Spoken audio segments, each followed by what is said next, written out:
Right then, welcome back to 5. Joel Bayer, Stephen House and Rio Ferdinand. Rio, I want to talk to you today about the 5 most gifted youngsters that you've played with. And I'll let you maybe mix it up. The ones that made it, ones that didn't, ones that should have. I think the streets will never forget Ravel Morrison. Ooh.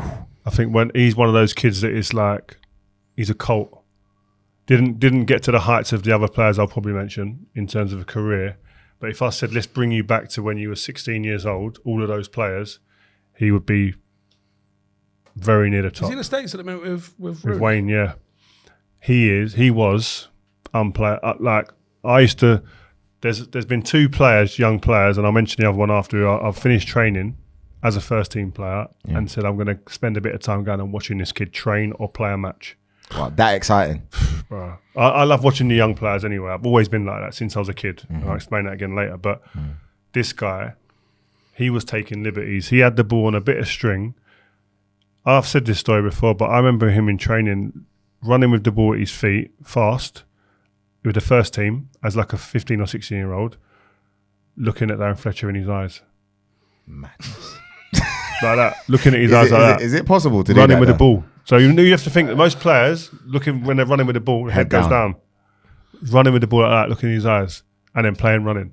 Like liberties. He's proper taking a piss. Yeah, like is that confidence and technique combined then? Is that just what that is? And just like, I don't respect anyone there. Like, he'd get the ball.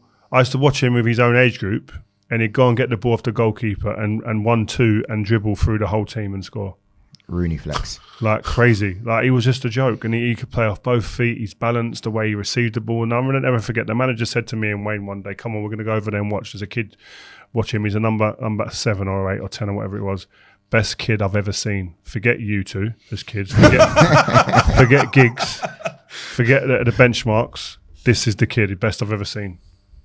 And I was mesmerised from the moment I'd ever see him. But he couldn't marry the discipline, the work ethic, to the ability, the natural ability that he had over a consistent period of time to be able to make it all work and just go through the levels completely. Character-wise, on the pitch, you said he was looking at players like Fletcher or whatever. Was he aggressive? Was he quiet? Was he just quiet? Just let the football do the talking. Give me the ball.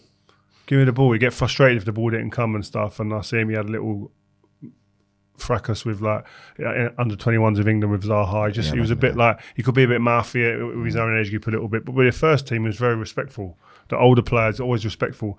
To give you an idea of how good he was at that time, in and around his age group, when he was playing in reserve football as like a 17, 18-year-old, you had him, Lingard, Januzaj, Pogba, and I forget, might have been someone else, and him, right? Will Keane, Michael Keane. Yeah, all those guys. He was the one. They couldn't chat to him. Pogba couldn't chat to him. He was the one that, Pogba was top, don't get me wrong. Yeah. But he was the one that they all looked at and was like, but do you know what he said though? And I want us to insert this because I think it's the summer, we're a little bit free, right? Check out this clip and you can watch the full interview afterwards. I could have worked harder on my football training, sleeping, eating, living correct, everything.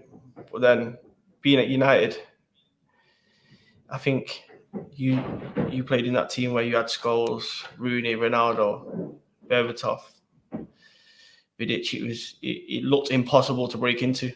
And it made me realise that as talented as he was, mentally, it's all about mental, you said. Off camera, you said you were speaking about mental like strength. Yeah. And I'm not saying he was I think as a player though, you can, this is a good example, Ravel, is that I say this to a lot of young players now that we have that come into New Era, is that a lot of players, when they get to academy level, a lot of them, there's a very similar amount of ability between them all. There's not a huge difference. There's the odd one who stands out, but a lot of them have got a really similar. Everyone's got a touch. All got a good first touch. Yeah, all the fundamental, the basics. All got a good set array of tricks, etc. Physically, all very decent and are similar around it. It's that bit in there is the separator now that elevates you beyond everybody else, gets you to the top of the mountain, gets you to the first team, but most importantly, gets you to stay there and sustain that over a career. Because all the ability will get you up there and it will get you so far. But if you haven't got that bit there, the mentality, the mindset, the discipline, you fall down the other side of the mountain. You spoke about players who had a good career, for example, Danny Simpson. you said that mentally he was strong. You know, you've seen players that were maybe better than him, the Ravel. There were a load of players in the academy that were better than someone like Danny Simpson. Yeah. But you could always see with Danny Simpson, Darnell Furlong when I even went QPR, because there was other players with better ability, more ability, could do better things with the ball. But you know that their attitude will take them further. Their diligence, their consistency, their desire will take them further and get them careers, and it has. And you could name millions of players or hundreds of players, thousands of players that have done that. Another player, Joe Cole. Mate. You see this one, yeah? Yeah, the streets. This is the estates. This is the estates. close to my heart. Yeah. He was, right, he's another one. He came with the first team as a 16-year-old, out of school, whatever, on a holiday, trained with the first team, the buzzers around him. I'd already watched him train and play before that, after my sessions had finished. Waiting around like an hour to watch him play. Serious, madness. Yeah. Well, your own teammate? Yeah, Chapel Leaf. No, young kid, he went nowhere near the first team. Wow, fine. That's a big fine. Sorry. But he came and trained with us, and everyone talked about his skills and dribbling and stuff like that. And it's weird. His first session with the first team, Harry put on a 1 and 2 touch session in a game to stop him dribbling. Almost like to see what you got in them situations. Then he scored a hat trick, mad thing, taking the mick out of the players. And I remember John Moncur, Bish, Ian Dowie, Wrighty, everyone was like, this kid is something different. Else. Like, what year is this? Like 97, 98? It's got to be 97-ish, something 98, 99. Yeah, he was like crazy. 99. Like he was one, but he came as a little bit like, I'm not saying he's like LeBron, but everyone knew who Joe Cole was. If you like football, everybody knew he was the next incoming, next Gazza. Big name. He's still playing like sevens and stuff. Yeah, he Can loves you it. imagine turning up at the cages? And he's there. Joe you're getting Cole. megged 5,000 times today, aren't you? Your the favourite other one- streets footballer's favourite street footballer. Yeah, mad. Another one, Wayne Rooney. He turned up at England. Another one who was hyped from early, from like 15, 16 years old. When was the first time you saw him? Because at England, No, I see him on Match of the Day when he banged that goal in So against you didn't know Arsenal. about him before that? I heard about him, but I'd never seen him live. But then Match of the Day comes on and he bangs one top corner against David Seaman, England #1. Mad thing. And you're thinking, no, okay, now I kind of understand what the hype was about. But it wasn't until I played against him. And I still was like, I could see he had a little bit, but we'd won the league then. It was just like a mess about, really, the game at Goodison. He came to England. And it was when England's team was travelling about and we was at Sunderland in training. And I remember him in training, getting the ball left-hand side of the penalty box, jinked someone, I think it might have been Sol or someone, and then whipped it top corner over Paul Robinson, I think it was. And like, there's not many times you see it, but there's a few times in training where everyone goes, wow, wow. And he'd At done the time that. he was 17, innit? Yeah, young kid. He had a hairy Madness. chest, like built like the same as you've seen him. Like he was like a man as a kid. What was his attitude like? Because I know you've always said, you know, he was a bit angry, but I'll never No, he was forget. the best. He said he said he's the best. Really? At that age? In front of you guys? No, you could tell that he had the he's sub and he's going. You can see in his mind he's how the hell am I? He said sub? it in that interview with our It was our with Toffee guys, TV with and Toffee Penn, TV. where he Shout out goes- to you guys. He gets in the first team training, and it was like, was it Duncan Ferguson, Kevin Campbell? He was like, these are shit. Yeah. I'm better Because than all of he these. couldn't believe the Typical standards. him. Typical him. No, he believed he had that inner belief, and it was right that he was better than anyone. That he probably walked into Man United and Van Nistelrooy was there, and he's thinking like, I'm better than you. That's mad. That's how confident he was. After his debut, Hat trick against Galatasaray. He was probably. I reckon he looked across the change room at Van Nistelrooy and said, "What? Talk to me." 100%.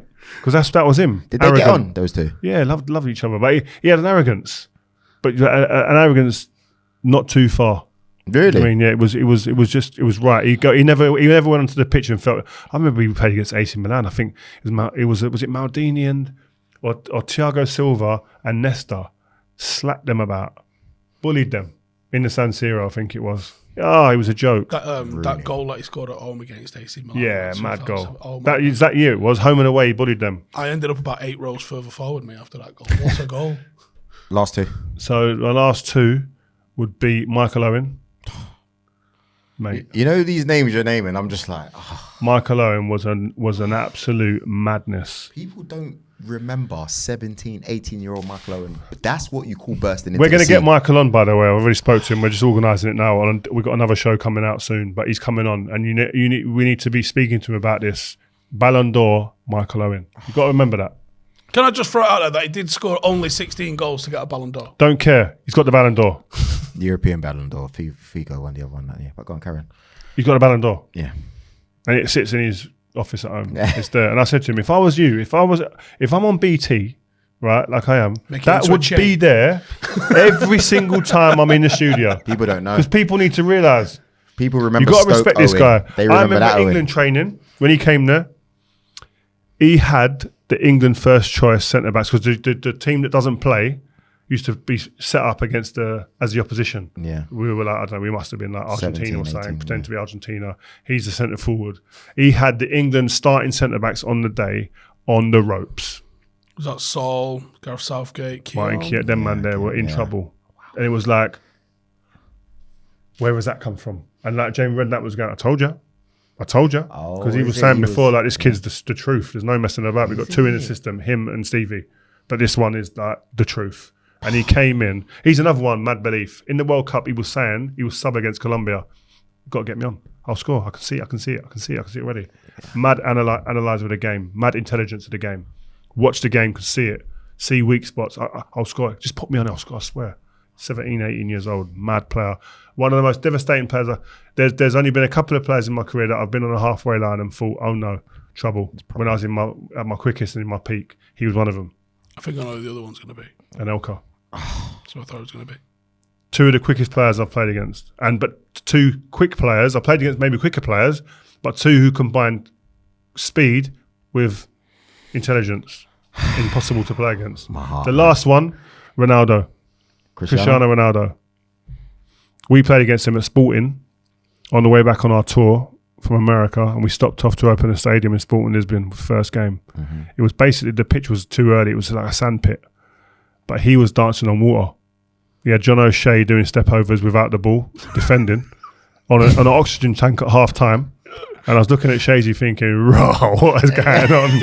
That was a rude awakening on the way home with that jet lag and hangover, like all in one. And he was like, and he had to go and play against that. And I was thinking, wow, look, I'm so happy it's you and not me. Wow. Like, he was a joke. So first day in training with Ronaldo quickly, diving around or? No, just the kid just was, he dived a little bit as a kid. That was the culture where he's from. That got knocked out of him in time to a certain extent. But the kid, you could never question his bravery to receive the ball and take the ball and take people on.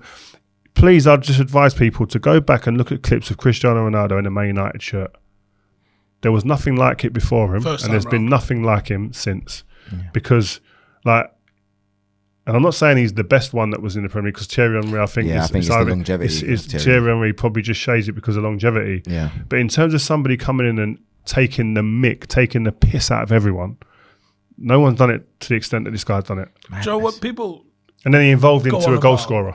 People go on about the way he was a diver and he was this, that and the other, and Roy Keane didn't hate him. I think that tells you everything you need to know. If Roy Keane's having you... If he was a diver and didn't have end product, Roy Keane would have been all over him. Yeah. But he was a diver who produced the goods. And at the biggest moments, game done. Simple. Guys, that's a really good video, you know. Well done, honestly. Cheers, man. I like that. First time in 2 seasons. Yeah, no, well done. I'm doing well. One. Thank you very much for watching us this week, or actually watching us ask Rio about his career. We will be back with more of these videos. Ask. Yeah, let us know. What do you want us to ask? We're open, you know. We'll be back soon. Joel Bayer, Stephen Alson, Rio Ferdinand signing out. Peace.